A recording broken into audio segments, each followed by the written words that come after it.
Hey, welcome to another episode of Legion Elite Motorsports. I'm your host, Isaiah. And on today's episode, hopefully, we can finish up the intake manifold, prime it, hopefully see if it starts, hopefully, and finish assembling if it does. So, let's see. Fingers crossed.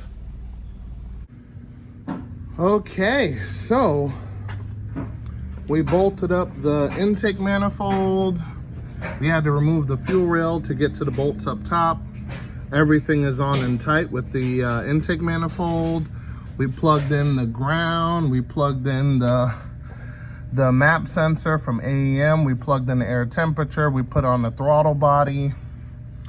We plugged in the additional plugs for the coil packs, which are over here. And let's see. Yeah, that's pretty much it about up top, pretty much. But believe it or not, we still have a decent amount of work to do. We still have to put in the front axles. We have to fill up the transmission. We have to put in the center diff after we change the fluid. And we have to put in the drive shaft. And then I believe that will be it. So we're about 90%. We're almost there. We got a couple of cross members to pop in, downpipe, you know, a couple things, but so far we are complete up top. Okay, so went ahead, popped the battery in, all of that good stuff, and I want to know if it's gonna start. So I put the cranking with the spark plugs out, get some oil pressure up, and yeah, let's see what happens. All right, let's give it a shot.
Oh man, that's super exciting. Okay, so at least we got that out. We know the engine runs and everything. So now that everything is all done up top, we are going to move to the components that go down low. So one of the things that is the center diff. So currently I'm draining it. Whatever oil that was in it, I definitely want it out. And when we fill it, we have to put it on a level surface and fill it up with that drive shaft in there. That aside, I have to put in the axles for the front also. And after those four items are in, I need to make sure I fill up the transmission with oil also. So let's go take a look at some of the fluids we're going to be putting in. Okay, so here are the fluids. We got this one, Redline Heavy Duty Shockproof oil. We're going to use this one for the center diff. And then for the transmission, we're going to use the High Performance Lucas for the trans 80W90.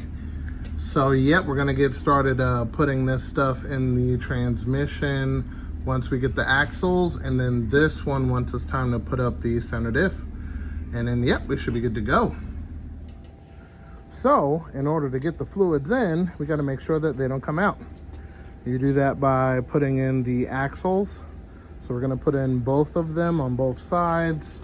I left the screws here loose so we could do so when the time is right, and the time is right. So I'm going to take these two bolts out. This one has the short shaft, which I have the bolts for that also. Makes things simple. So you just plunge this part in and then get it into this area. Simple enough. Reversing the way you took it out, and boom, we should be done. Alrighty, and from here we just squirt that in there until it comes out. Now we're on a bit of an incline, which will you know, change your ending result. I'm on an incline to where it might be a little overfill. So I'm gonna keep an eye on that and make sure it doesn't get overfilled by basically looking in there with a light and making sure it's, you know, pretty much level. And then we should be good. Okay. See if you could see in there. Oh.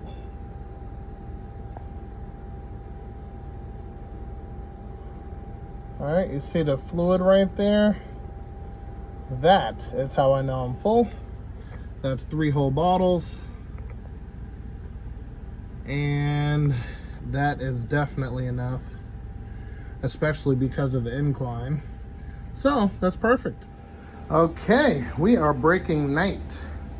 So to get this center different position, the bulb has to face up. That is the vent, and you have to fill this at a perfect 90-degree angle. So we're going to plug in the drive shaft and start filling up.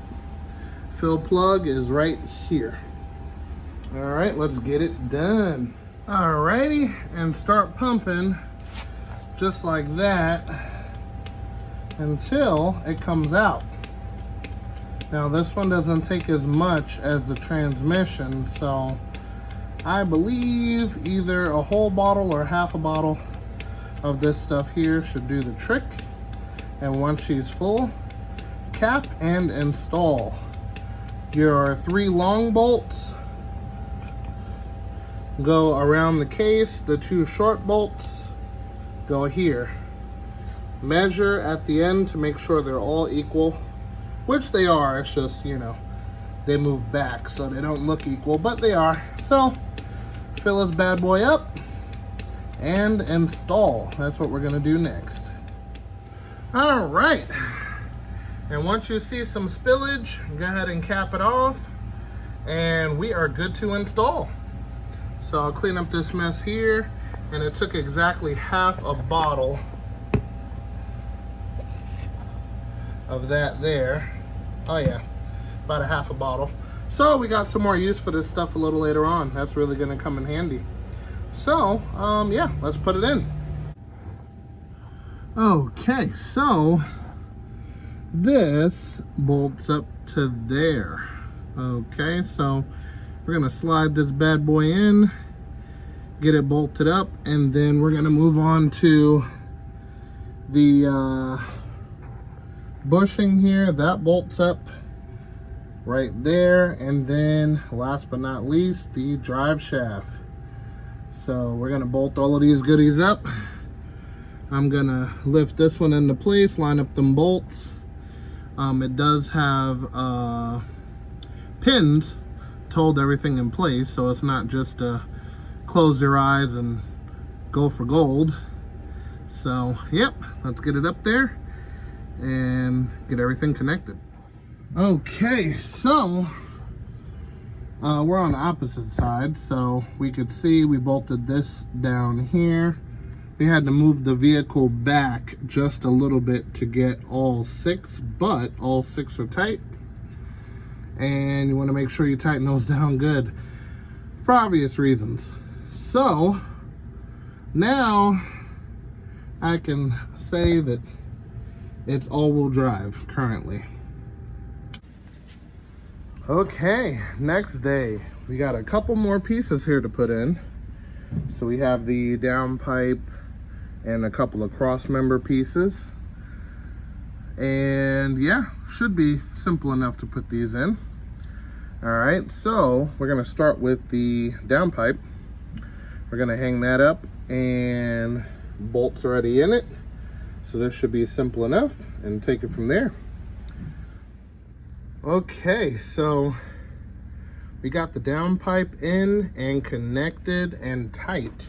Use the impact gun on that to make sure it doesn't wiggle loose, so to speak. And then down here, we have all of the bars in. So we got 2 17s here, and then we got a long set of 14, then a short set of 14 at the back.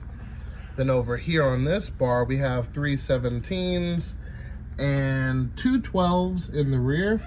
But weirdly enough, I'm missing 1. So I'll see if I can source that out. Not too big of a deal. And then as you can see, the downpipe is 3 inches, right? And I used a long 12 millimeter there with a washer to bolt that bad boy on. And yep, that should be it. That should be good to hold everything up. And boom, take it from there. But actually I don't have the cat back, so I'm gonna do something a little custom for the cat back, and hopefully, you know, it'll turn out good, especially with a 3-inch piping. So yeah, I think we are all done. All right, so let's take a look at what we got. Okay, so here she is. She does run, as we've seen. Got the ACT clutch and all of that good stuff in there. It does drive. I put it in gear to move it forward, and I noticed the clutch was like a millimeter before it engaged to move forward. So what I'm gonna do is I'm going to get a longer rod, an OEM rod for the slave cylinder, and then that should give me pretty much everything I need. So under the hood, everything is working the way it's supposed to.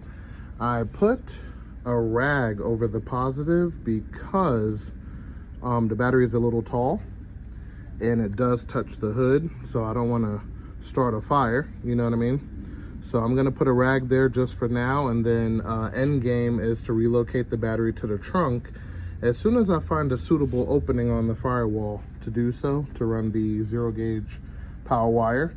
So that's in the future plans. And also another thing I did do off camera is I redid the ignition timing, and you do have to hook up to DSM Link to put it in timing mode, more or less. And I got the timing exactly where it needs to be, so now I can actually turn on the car without touching the gas pedal. So let's give that a shot. All right, so you do have to push the clutch in order to get it to start. So on position, foot on the clutch, no gas.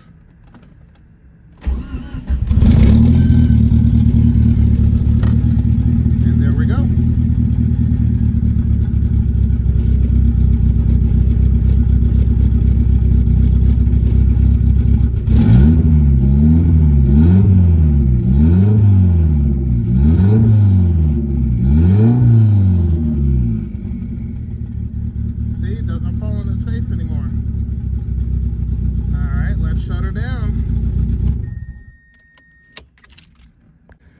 All right, so I believe we are done with this car for now.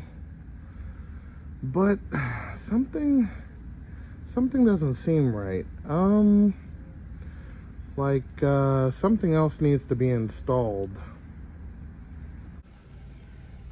And with that being said, we're going to call it an episode right there. That is super exciting. That car runs the way it does. Granted, I had my doubts, the tune versus components and whatever else, but yeah, it turned on like a regular car. And then after the timing was done, beautiful, like a regular daily driving type of car. So we got a couple of things we're gonna dive into next episode. So definitely, if you are new here, like the episode, consider subscribing. If you're already subscribed, hit that bell icon. You're definitely gonna like the next episode. So remember, guys, knowledge is power, and I'll see you next time.